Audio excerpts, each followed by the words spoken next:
নমস্কার, সোমার রান্নাঘরে সবাইকে জানাই স্বাগত।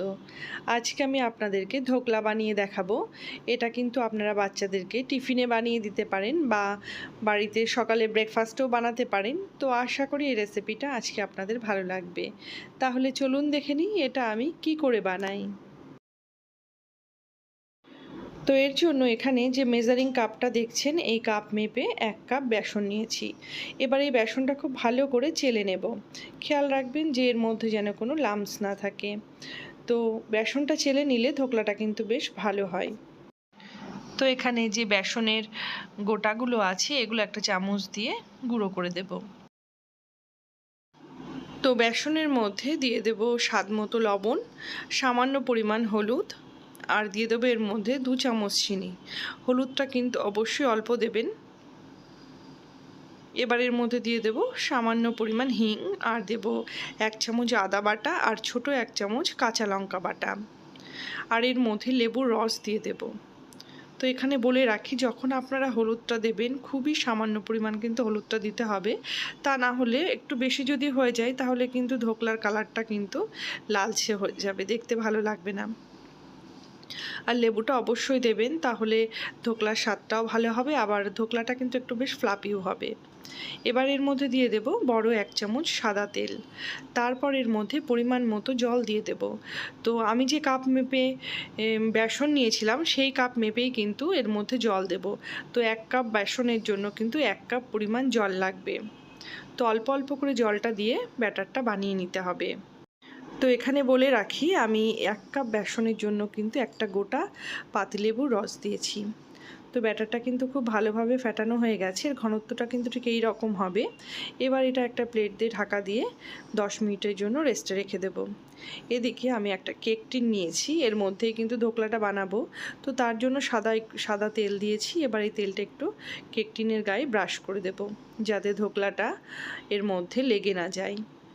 এবার এদিকে কড়াইতে অল্প পরিমাণ জল দিয়ে এর উপর একটা স্ট্যান্ড বসিয়ে দিয়েছি। তো এইদিকে জলটা গরম হতে থাক, মানে কড়াইটা প্রিহিট হতে থাকুক। তো এবার এই ব্যাটারের মধ্যে দিয়ে দেব 1/2 চামচ বেকিং সোডা, আর এর মধ্যে দেব সামান্য পরিমাণ জল দিয়ে এটা খুব ভালো করে একটু ফেটিয়ে নেব। দেখেই বুঝতে পাচ্ছেন যে এর মধ্যে বেকিং সোডা দেওয়ার সাথে সাথে এটা কিন্তু বেশ হালকা হয়ে গেছে, বেশ ফ্লাপি হয়ে গেছে। এবার এটার সাথে সাথেই কিন্তু এর মধ্যে এই কেক টিনের মধ্যে কিন্তু ব্যাটারটা দিয়ে দিতে হবে। এটা কিন্তু খুব তাড়াতাড়ি করতে হবে। তারপর একটু ট্যাপ করে নেব। এদিকে কড়াইটা কিন্তু একদম গরম হয়ে গেছে। এবার এই ধোকলার টিনটা বসিয়ে দিয়ে এর উপরে ঢাকাটা দিয়ে চাপা দেব। দিয়ে 20 থেকে 25 মিনিট মতো এটা লো টু মিডিয়াম আছে এটা বানিয়ে নেব। তো 20 থেকে 25 মিনিট পর আমি লিডটা তুলে নিলাম। এবার একটা টুথপিক দিয়ে গেঁথে দেখাচ্ছি আপনাদেরকে। দেখুন টুথপিকের গায়ে কিন্তু একটু ব্যাটার লাগেনি, তার মানে এটা কিন্তু খুব ভালোভাবে হয়ে গেছে। তো ধোকলাটা আমি ঢাকা দিয়ে রেখে দেব যতক্ষণ না পর্যন্ত ওটা ঠান্ডা হয়।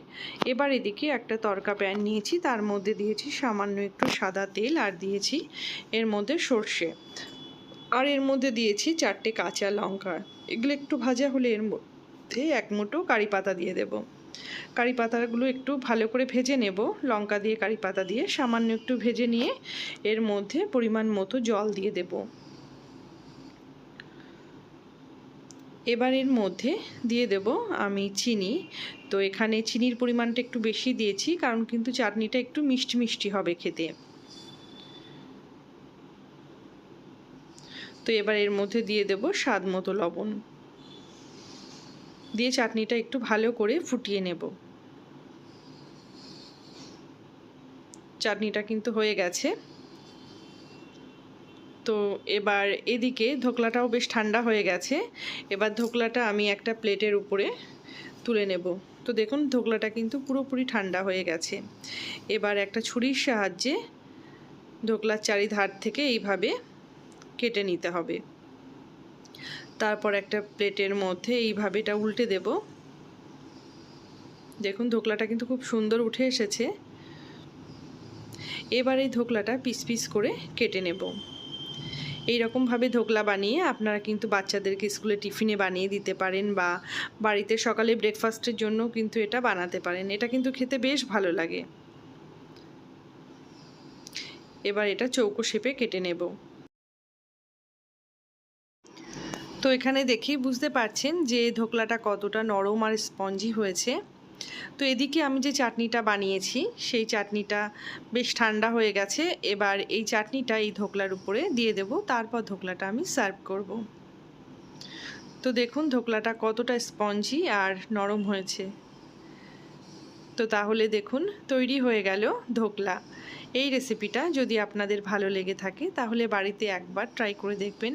ভালো লাগলে একটা লাইক করবেন, শেয়ার করবেন, কমেন্টস করবেন এবং আমার নিত্য নতুন রেসিপি পাওয়ার জন্য আমার চ্যানেলটিকে সাবস্ক্রাইব করে রাখবেন আর পাশের বেল বাটনটি ক্লিক করবেন।